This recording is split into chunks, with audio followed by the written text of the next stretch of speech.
Comment vous faites-vous pour essayer de diagnostiquer soit les lombaires, soit les hanches, en fonction des signes cliniques du patient, etc. Il y a une vraie relation, du moins juste de mobilité, entre les lombaires et la hanche. Chez les personnes qui ont eu de l'arthrose répondant de hanche, qui avaient une douleur lombaire, quand ils ont fait une PTH, la douleur lombaire a disparu après, tu vois. On parlait de d'où vient la douleur lombaire, de quel tissu. Bon, on cherche, on sait pas trop. Il y a des hypothèses. Mais en vrai, pour nous, ça nous apporte pas grand chose. Si la personne a tout ce qui pourrait être ce que la plupart des gens qualifient comme une tendinopathie du moyen fessier par exemple, mais alors c'est juste une douleur irradiante du rachis lombaire en réalité au niveau du système nerveux périphérique, tu peux faire autant d'iso que tu veux ou d'excentrique sur ton moyen fessier, ça réglera pas le problème, voire potentiellement ça va peut-être même l'aggraver. Donc en fait c'est là où on est tout le temps entre le sport performance et le sport santé, c'est qu'à un moment donné, pour être performant, peut-être que tu crées des adaptations qui vont pas être bonnes pour ta santé, et donc qui à terme ne vont plus être bonnes pour ta performance. Un sportif de haut niveau, un sportif qui s'entraîne dur tous les jours, il n'y a pas un jour où il a pas mal, je pense. Ouais, c'est ça.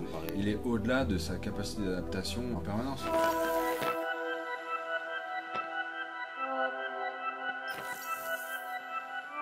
Salut les amis, bienvenue dans ce nouvel épisode du Training Therapy Podcast. J'espère que vous allez bien aujourd'hui. Je suis accompagné des X-Men, on va les appeler comme ça. Saison 2. Ouais, saison 2. Ouais, saison 2. Simon, JP, moi-même. Johan, comment est-ce les gars? Très fait, bien. je suis en Espagne donc je me permets bien et tout. voilà. Bah ouais, ça va, tranquille. Tout habla espagnol como Non, stop. Kylian, il est au Bernabéu en ce moment. Les gars, aujourd'hui, je voulais qu'on parle d'un sujet technique, mais très intéressant, vraiment très très important. Le tour du monde. Non, pas le tour du monde, c'est pas du tout un sujet technique, ça c'est une technique de football. Un sujet qui concerne beaucoup les footballeurs, évidemment JP connaît bien les footballeurs, mais aussi d'autres patients qu'on reçoit au cabinet. Le diagnostic différentiel hanche-lombaire. Je m'explique. Il y a pas mal de pathologies de hanche qu'on peut recevoir au cabinet, qui au final ne sont pas vraiment des pathologies de hanche et qui proviennent plutôt du rachis lombaire. Et des fois on a des problématiques de hanche qui peuvent peut-être irradier au-dessus, parce qu'en vrai ça peut arriver. Souvent on pense que ça irradie que vers le bas, mais on se rend compte avec les papiers que des fois c'est un peu l'inverse aussi, ça va dans les deux sens. Comment vous faites-vous pour essayer de diagnostiquer soit les lombaires, soit les hanches, en fonction des signes cliniques du patient, etc. Franchement, j'ai une petite anecdote avant de ce que j'ai vu, et ça va, comme ça vous pourrez rebondir et me dire si c'est vrai ou pas. Si c'est ce qu'il faut faire, pardon, excusez-moi. Je sens la dinguerie arriver. J'étais un cours, enfin j'étais intervenant, oui. mais j'assistais au cours d'un autre intervenant. Ça formait des médecins. Tu formais des médecins du coup? Oui. Donc bref. Et donc l'intervenant parlait de la pubalgie. Déjà le diapo il était pas très beau, mais bon ça c'est personnel. Ça n'a pas de... on s'en fout. Et donc là on arrive au diagnostic différentiel. Non mais c'était bleu et avec écrit en jaune. Oui, voilà. Bon. On voit très bien les cours. On voit le style de cours. On arrive au diagnostic Il avait différentiel. des chaussures à scratch. Donc des chaussures de bowling. On arrive au diagnostic différentiel hanche lombaire. Et donc là, il y a 3 choses à faire. Une flexion vers l'avant, une seule. Une flexion vers l'arrière, mais où tu prends le patient et tu le... Une extension, quoi. Une extension, ouais. Debout. Et les tests de sacroiliac. c'est tout ce qu'il faut. Voilà. Et si le patient n'avait pas mal, c'était pas la hanche. Voilà. bah voilà. La hanche? C'était pas la Non, hanche. c'était pas la hanche, c'était pas le dos. lombaire. Pas le dos. Ah ok. Ok, on s'y perd. Si t'as pas mal, c'est pas le technique. Ok. Ok. Donc c'est vraiment une flexion lombaire. N'hésitez pas à vous abonner à la chaîne. Puis n'hésitez pas à vous former. Parce que tout simplement. Alors, est-ce que c'est... Est-ce que Moi, ça suffit? J'avoue, j'étais interpellé, je me suis dit, ah ok, je fais pas comme ça. Perso, je fais même pas ces tests-là. Ah ok. Non, pas du tout. Je commence après, si tu veux, JP, tu rebondir, mais déjà, ce qui compte en vrai le plus, je pense déjà, c'est l'anamnèse. Ok. Ouais, parce que rien que déjà en discutant avec le patient, en s'interrogeant vraiment sur ce qu'il amène, comment ça a apparu, etc., tu peux déjà avoir des pistes de travail, avoir une idée si c'est plutôt lombaire, plutôt hanche. Qu'est-ce qui t'oriente plus sur la hanche ou sur les lombaires dans l'anamnèse? Ouais. Déjà la sensation qu'il peut recevoir au niveau de ses gènes ou de ses douleurs, premièrement. Okay. Genre, donc, je pose des questions spécifiquement sur qu'est-ce qu'il ressent, est-ce qu'il ressent des brûlures, des fourmillements, est-ce que ça pique, est-ce que c'est plutôt d'allure mécanique quand il réalise un mouvement, ou est-ce que c'est plutôt lancinant, toujours là, bref. Tout ce que tu fais habituellement en fait dans un bilan normal, que tu réalises normalement avec tes patients. Ensuite, quand est-ce qu'il a vraiment mal, etc. Et aussi ses activités, sa pratique sportive, s'il fait du sport ou pas. Quand est-ce que ça s'est déclenché, est-ce que c'était suite à potentiellement une surcharge ou autre. Dans le sens une surcharge ou une augmentation de sa charge de travail ou de ses contraintes générales qu'il peut recevoir. Est-ce que c'est parce qu'il a été resté trop longtemps immobile ou autre. Bref, il y a plein de choses qui peuvent déjà t'orienter sur est-ce que c'est plutôt hanche ou plutôt dos dans le sens où, surtout avec les pathologies neuropériphes. Ok, si je prends l'exemple de le dernier point que tu as dit, le fait d'être resté longtemps assis par exemple, Ouais. ce serait plus en lien vers quoi? Même si on ne diagnostique pas juste avec ça, Ouais. évidemment, mais ça t'orienterait plus rapidement vers quoi?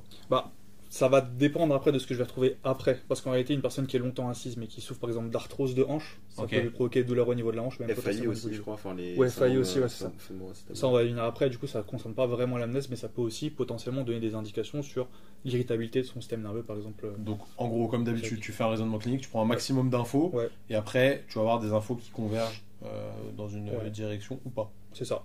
Normalement oui, et ça te permet d'orienter au mieux. Ok, Et du donc, coup, la localisation de la douleur aussi, c'est intéressant de savoir. C'est plutôt devant, derrière, sur le côté, ça peut nous donner des indications pour aller checker plus tard. ok, ça marche. JP, tu fais quoi toi sur l'anamnèse? Qu'est-ce que tu recherches? Bah en fait, j'étais en train de me dire en t'écoutant parler, on a fait beaucoup de podcasts là, et en fait à chaque fois ceux qui se basent sur la science et sur l'expérience, on a toujours la même façon de faire en fait. Mhm. Donc, on va chercher d'abord avec l'anamnèse toutes les informations disponibles, et puis ensuite on trie.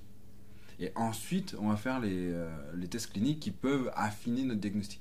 Ok, Donc en fait, ouais, c'est grosso modo toujours la même chose.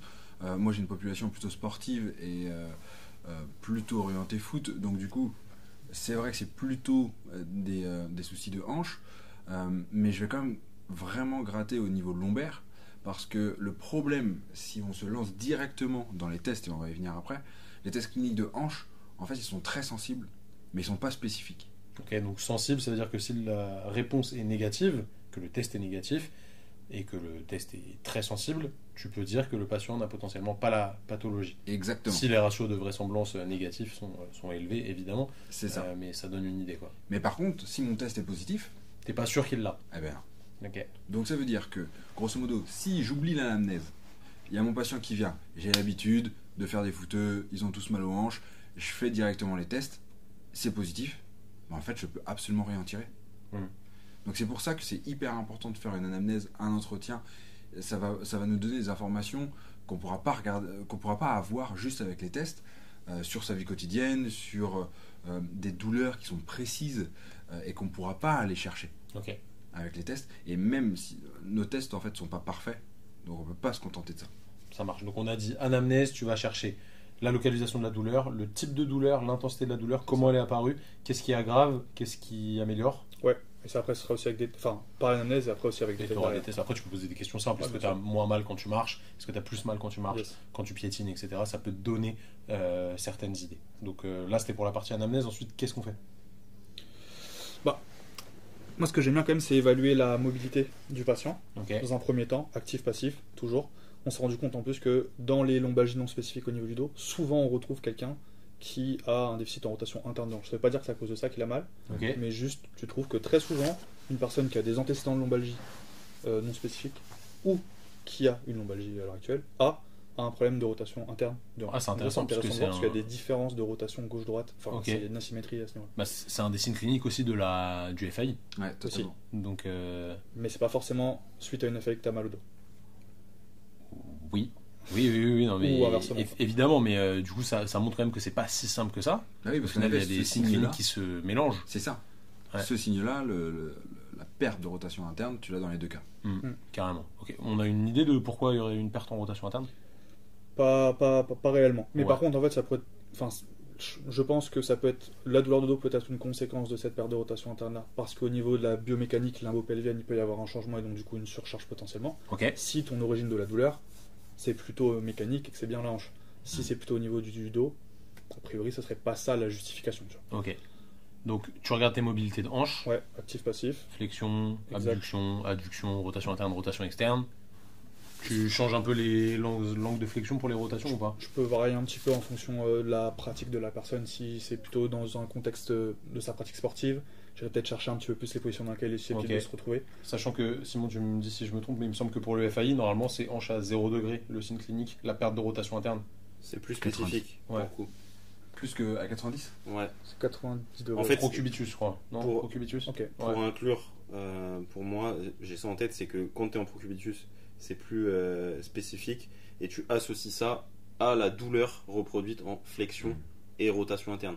Mais par contre, quand tu es en Je vais procubitus, pas dire, ouais. c'est pas une douleur que tu vas chercher, c'est juste une perte importante de rotation interne. Comparé à l'autre côté. Mais après, pour inclure pour le coup le FAI, même si c'est pas le sujet, il faudra quand même avoir un diagnostic, enfin une Normalement, il imagerie. faut une imagerie. Parce que Ouais, tant que bien t'as sûr, pas d'imagerie, tu peux pas avec certitude inclure. D'un point de vue scientifique. Après, Voilà, en vrai, quand t'as oui. tous les signes cliniques, Bien sûr. Ça pue. Et ce qui va être important aussi d'aller chercher, c'est, je pense, vraiment, souvent, c'est tout ce qui serait signe d'irritation au niveau du système nerveux périphérique. Donc du coup, en fonction de la localisation de la douleur, venir tester les sensibilités avec les tests neuro qu'on trouve classiquement, roulette, pinceau et tout le bordel. ok. Et ça tout ça. Non, mais Rester, Tu peux te faire plaisir, Ah, t'inquiète. tu peux y aller, hein, Safe t'inquiète. space. Donc tout ça, évidemment, Je sais pas ceux qui disent des gros mots parce que sinon lui il serait plus là. Il aura les menottes. faire des tests plutôt au niveau de l'activation, au niveau de la force. Ok. Et surtout, ce qui est intéressant pour moi, qui va nous permettre de vraiment dire si c'est plutôt origine lombaire ou si c'est là, parce que c'est là, c'est de venir tester avec potentiellement des mobilisations répétées au niveau du rachis lombaire, Ok. en flexion, en extension, soit mobilisation répétée, soit juste en changement positionnel, et retester derrière, voir si ça a changé quelque chose. Je repars sur l'étape d'avant. On a dit qu'on évaluait la mobilité de la hanche, mais est-ce que tu évalues la mobilité du rachis lombaire aussi? Aussi. Tu fais quoi? Flexion, extension, glissement latéraux, enfin... Flexion, Flexion extension. avant, flexion arrière. Ouais, comme a appelé Simon, pirouette latérale. Ah, ça Ciseau se voit, gauche, c'était. flexion. Les gars, vous parlez à un expert de lumbago, donc respect. Flexion arrière. Incroyable. Et je vais finir chercher les inclinaisons aussi. Ok, donc tu regardes ça et après ça t'amène, t'as dit, à réaliser des mouvements répétés Ouais, en mode un peu Mackenzie. ouais c'est ça. Ok, donc en fait ton testing Ouais. et enfin ta procédure de modification de Je prends un symptômes, c'est marqueur. un testing quoi. C'est ça. En gros, je prends un marqueur. D'abord, je peux le tester. D'abord, ok, j'ai pris mon marqueur sensitif. Je lui demande de faire Mhm. un dos rond. Je reprends le même marqueur sensitif. Est-ce que ça a changé ou pas? Ok. Non. Je reprends une extension. Je reteste. Ça a changé ou pas? Non. Je vais chercher une position dans laquelle potentiellement ça peut être réversible, sa modification de symptômes. Enfin, Ok. sa symptomatologie. Est-ce qu'elle est réversible sur un changement positionnel du rachis pendant que je le teste? Et après, je peux venir tester sur des mobilisations répétées du rachis et refaire le test derrière. Tu vois, quand on a créé le cours sur la hanche, j'ai vraiment cherché là-dessus. Et en fait, on se rend compte que sur ces extensions, par exemple, tu prends un cas simple, tu fais des extensions MDT en mode procubitus. Voilà, tu fais ton sphinx, tu répètes ton sphinx. Sphinx, cobra, on appelle, bon bref, on s'en fout. Vous avez Flexion, compris. Cobra. Non, arrière. extension. Flexion arrière. Extension. Voilà, tout simplement. Cobra. Je crois que le terme qu'on utilise le plus, c'est cobra. Le serpent. En fait, tu te rends compte que tu fais pas que de l'extension lombaire, tu fais aussi de l'extension de hanche. Aussi. Donc au final, tu fais déjà des mouvements répétés au Ouais. niveau de la hanche. Donc, d'un point de vue précision, ça te permet pas vraiment d'être sûr ou pas sûr que c'est le rachis lombaire ou que c'est la hanche. Mhm. En tout cas, ce qui est bien, c'est que potentiellement, tu améliores les symptômes de ton patient ou tu les empires, donc tu connais potentiellement la direction opposée. Et bah, déjà, tu as quelque chose à faire. Mais tu n'es toujours pas super précis sur ton diagnostic. Tu as retrouvé ça aussi? Mais moi je suis totalement d'accord avec toi, mais je vais même abonder dans ton sens, c'est que pour moi, Toi, tu t'en fous, toi, de ce qu'il y a. non, absolument pas. C'est que je suis persuadé qu'il y a de fortes chances que les deux soient liés, Ok. parce que, alors ça je l'ai pas retrouvé dans la littérature pour être tout à fait honnête, concernant la FAI, mais j'en ai parlé à des chirurgiens de la hanche qui me disaient que souvent ils retrouvaient des gens lombalgiques, ils opéraient des gens lombalgiques. Ok. Et en fait, je sais pas ce qui provoque l'autre, mais il y a une vraie relation, enfin du moins, je vais pas faire la kinésie de comptoir, mais il y a une vraie relation, du moins juste de mobilité, entre les lombaires et la hanche. Et, Yann l'a dit tout à l'heure. Hein, donc, ouais, c'est ça. carrément, ouais. Et donc, je suis persuadé qu'il y a une relation, que l'un est un facteur de risque de l'autre. Ok. C'est-à-dire, les gens qui ont une lombalgie, ben forcément, ils bougent moins, ils ont moins de mobilité au niveau rachis lombaire. Donc, du coup, ils doivent, j'imagine en tout cas, Chercher quelque chose au niveau de la hanche, c'est ça, potentiellement sursollicité. voilà, Ou pas. surcompenser. Ou alors l'inverse, c'est-à-dire que tu as moins de mobilité au niveau de la hanche, eh ben, tu vas compenser avec le dos, donc le sursolliciter et potentiellement créer des douleurs lombaires, quoi. Je pense que c'est clair. Par exemple, si on sort un peu du contexte sportif, j'ai des personnes qui ont eu de l'arthrose prépondérante de hanche, qui se sont fait opérer, qui avaient une douleur lombaire. Ils ont fait une PTH. Ok. La douleur lombaire a disparu après, tu vois. Non, mais c'est Bah, exactement ce que là. Peut-être que c'est une douleur irradiée aussi, tout simplement, pour le coup, parce que pour la Du hanche. coup, le mec, il a une lombalgie, il s'est fait poser une PTH. Non, l'inverse. Il a mal au dos, mais c'est une douleur de hanche. C'était suite à la hanche en fait. Ok. c'est ça. Parce que ça peut irradier des douleurs dans la fesse qui peuvent mimer parfois des douleurs lombaires Alors, aussi. Bah, en fait, évidemment, s'il n'a pas la mobilité en flexion par exemple de hanche et qu'il a besoin de réaliser cette action-là dans sa vie quotidienne, il va venir chercher avec ce qu'il peut. Et ce Ouais, qu'il peut c'est en ça. l'occurrence, c'est arracher lombaire, flexion Ok. de hanche. Et donc du coup, bah, tu auras des sortes de surcompensation, enfin C'est sûr. de répétition à ce niveau-là. Donc oui, tu peux charger à ce niveau-là, mais moi je pense vraiment que c'est important de déjà cadrer, est-ce que c'est plutôt musculo-squelettique ou est-ce que c'est plutôt neuropériph? Moi je pense que c'est clairement. vraiment intéressant parce que Moi, je pense que c'est ça Le- même le- le plus important. Là, je pour le pense coup, que tu c'est peux vraiment être très précis là-dessus. Normalement, il n'y a pas de. Parce que après, Tu en peux fait, pas t'emmêler les pinceaux. en effet, si tu fais tes extensions lombaires et que ça améliore ta hanche et ton dos, Mhm. en fait, peut-être que tu as deux problèmes. Tu vois, moi, je vais donner mon cas personnel. J'ai mal à la hanche et au dos. C'est les enfants, ça. Depuis. Non, non, depuis très longtemps. Ils ont juste aggravé les choses aussi. Depuis très longtemps. Et en fait, si tu me fais de l'extension de hanche et de l'extension lombaire, les deux vont me soulager. Mais en fait, je pense qu'on aurait tort de choisir entre les deux. Est-ce que c'est le dos ou est-ce que. Je pense qu'il y a une grande proportion de nos patients qui ont les deux. Ok. ouais, je pense qu'il faut aller sur quand même ce que tu trouves le plus efficace et le plus Ah, ça, c'est sûr. qui soulage le plus le patient à l'instant T et après évidemment tu pourras aller chercher. Non, mais c'est ça, Plus loin parce dans que le- en fait, on revient toujours au même. L'important, c'est que le patient aille mieux et le diagnostic. Tu sais, c'est comme hier, on parlait de. Vous l'écouterez sans doute dans un autre podcast, mais on parlait de d'où vient la douleur lombaire, de quel tissu. Bon, on cherche, machin, on sait pas trop. T'as au des final. hypothèses. Mais en vrai, pour nous, ça nous apporte pas grand chose. Dans la plupart des cas, ça te permet d'être plus ou moins précis. Et encore, Ouais, encore. ça te permet surtout d'exclure des choses potentiellement graves. C'est ça qui est important en fait. C'est ça, Après, exactement. après, le problème, c'est que le commandant mortel a besoin de ça, de comprendre qu'est-ce qui fait mal pour pouvoir guérir aussi. Et pour comprendre pourquoi on fait les choses. Parce que si tu te mets à la place de quelqu'un, t'imagines, tu vas poser ta voiture au garage, ouais. On dit t'inquiète, mais. Non, mais Ouais, mais elle avait quoi qu'est-ce qui fonctionnait pas sur ma voiture? Ouais, c'est le moteur, il y a un problème. Oui, mais c'était quoi? Bon, ouais, on s'en fout. Je te dis, mais il me raconte quoi le type? Enfin, tu vois.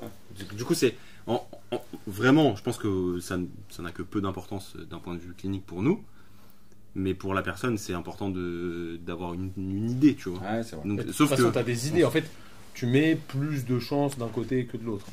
Mais t'es jamais sûr à 100%. Ça, de toute façon, avec le corps humain, tu peux pas être sûr à 100%. Après je pense que c'est quand même très important de le savoir dans le sens où ça va directement orienter ton approche thérapeutique, tu vois. Si Oui. tu confonds par exemple, si la personne elle a tout ce qui pourrait être inflammation, inflammation, tout ce qui pourrait être ce que la plupart des gens qualifient comme une tendinopathie du moyen fessier par exemple, mais alors c'est juste une douleur irradiante du rachis lombaire en réalité au niveau du système oui. nerveux Mmh. périphérique, tu peux faire autant d'iso que tu veux ou d'excentrique sur ton moyen fessier, ça réglera pas le problème, voire potentiellement ça va peut-être même l'aggraver. De toute façon, oui, tu non, vas te rendre compte que c'est pas efficace. Sauf que il a passé l'écho, peut-être qu'il y a un problème au niveau du tendon sur l'écho, peu importe, mais si c'est pas de là d'où provient cette douleur et que tu n'arrives pas à le détecter, ton traitement Ouais. il sera inutile quasiment. Ouais. Du coup, évaluation de la mobilité. Avant, on a fait notre anamnèse. Qu'est-ce qu'on fait ensuite? Tu as dit mouvement répété. Bah tu fais ton. En fait, moi ce que j'aime bien faire c'est du coup ce que j'ai expliqué, mobilité, anamnèse, etc. Système neuropériph. Système neuropériph, et en fait tu fonctionnes par élimination. Ok. Et après derrière ça peut Ouais, tu donner tries, des quoi. pistes de travail, tu tries. Ok. Exact. Et après tu as tout ce qui pourrait être là tu iras tester plutôt Fadir, Faber, etc. Voir chercher si tu as plutôt une FAI, et si tu n'as pas le système neuropériph, potentiellement s'il y a des sensibilités au niveau de certains tissus, pourquoi est-ce qu'il serait là, en Ok. testant force, etc. Faire du Ok. screening aussi, voir comment la personne bouge. Voilà. Et après, tu orientes en fonction de là où tu as plus de risques que soit le problème. Tu te dis, bah, je vais plutôt partir là-dessus. Ouais. Ou, ok, ça marche. Combien de temps tu te dis que tu vas attendre avant de statuer pour te dire, ok, mon hypothèse, elle était validée ou pas? Bah déjà, faut s'assurer que le patient fasse bien ce que tu demandes de faire, tu vois. Mhm. Donc ça c'est, je leur dis toujours moi, écoutez, moi je pense que c'est ça, mon hypothèse c'est ça. Si on veut avancer, il va falloir faire ce que je vais vous demander de faire. Si ça pose un problème, vous me le dites, on discute, on essaie de savoir pourquoi. Parce qu'en fait, sinon, moi je peux pas savoir si mon hypothèse elle est juste ou pas. Hmm. Donc déjà, si c'est au niveau du système neuropériph et que c'est une sensibilité, une mécanosensibilité, que je vois qu'il y a une différence, enfin, qu'il y a une direction qui favorise un petit peu, enfin, qui relâche un peu les symptômes, etc. Très rapidement, je saurai si on se rend sur ça. En vrai, si la personne elle fait le taf, en une semaine déjà, ça va mieux, tu vois. En mobilisation répétée. Si elle fait le taf et que ça va pas mieux, je reviens. Même en quelques heures, en vrai. En vrai, ouais. Bah déjà même immédiatement sur la table. En vrai. Mais en vrai de vrai, si on veut que le patient il soit convaincu de ce qu'on lui propose, il faut que ça soit là, Immédiat, ouais. avec toi, sur la table. C'est l'intérêt de la modification de symptômes. C'est ça. Clairement. Si tu arrives à modifier les symptômes là, il va pouvoir le refaire chez lui. Il sera motivé en tout cas pour le refaire. C'est clair. Ok. Mais des fois, c'est difficile. Et si c'est pas de cette origine-là, je me laisse 3 semaines. Voir comment ça améliore. En vrai, je vois une fois par semaine, donc ça fait 3 séances, tu vois. Ok. Si il fait bien le taf, on revérifie qu'il fasse bien, etc. Et après, je rebilante et on refait un bilan complet. Donc, est-ce qu'on est d'accord sur le fait que c'est quand même un diagnostic différentiel qui, aujourd'hui, d'un point de vue littérature scientifique, est extrêmement peu clair. En vrai, il y a très peu d'études. Et qui, selon moi, est un des plus complexes sur le corps humain, je trouve. C'est plus difficile que l'épaule cervicale, j'ai l'impression. Bon, après, il y a tellement de trucs qui rentrent en compte, parce qu'on là, on a juste parlé au niveau du rachis lombaire, mais tu as aussi tout ce qui serait viscéral, qui peut provoquer des douleurs au niveau de la hanche. Parfois, ouais. Tout ce qui serait autour de la région génitale aussi, qui Ok. peut irradier au niveau de la hanche en intérieur, au niveau de l'aine. Donc il y a quand même beaucoup de choses et c'est très compliqué nous en tant que kiné de vraiment Pousser sur chaque pousser direction. sur chaque direction. Ouais. Donc ouais, je suis d'accord avec toi sur le fait que ce soit assez Après, compliqué. il y a le sacro-iliaque aussi qui peut rentrer en. Je voulais en parler justement, Ok. tu en as parlé tout à l'heure, c'est le cluster de l'athlète, on appelle ça, donc avec le Gansen, etc., cisaillement. Est-ce que vous les faites, ces tests-là, est-ce que tu les fais sur les footballeurs? Ouais. Oui, parce que nous, c'est une articulation qui est quand même souvent douloureuse. C'est Le une patho- sacro-iliaque Ouais. Ok. C'est une patho qu'on retrouve souvent chez. Après, est-ce que c'est parce que c'est localisé dessus que c'est ça qui pose problème? En vrai, les footballeurs, surtout de haut niveau, on sait qu'ils sont surmenés. Donc en fait, ils ont des pathologies. Non, j'allais dire des pathologies, non. Des douleurs qui sont parfois sur. Tu vois, trop sensibles quoi, par rapport à Ok. la population en général. Donc en fait, je pense que c'est pour ça qu'on le retrouve souvent. Tu vois. Et du coup, ton cluster est positif? Oui. Ah ouais, c'est ouf ça. Et généralement, juste la manip est suffisante quoi. Ok.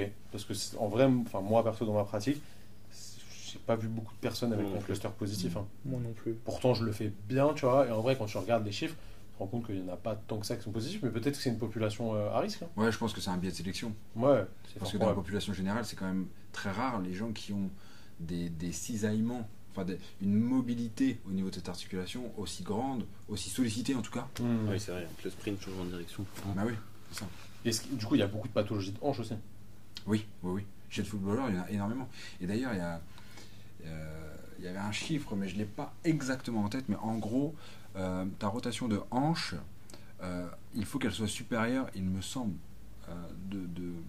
de 70 degrés totalement. Ta balance, ouais. Ton volet, ouais. Ton volet de rotation. C'est ça. pardon. Rotation interne, rotation externe, il faut qu'elle soit supérieure à 70% pour que ça ne... 70 degrés. 70 degrés, pardon, Ouais.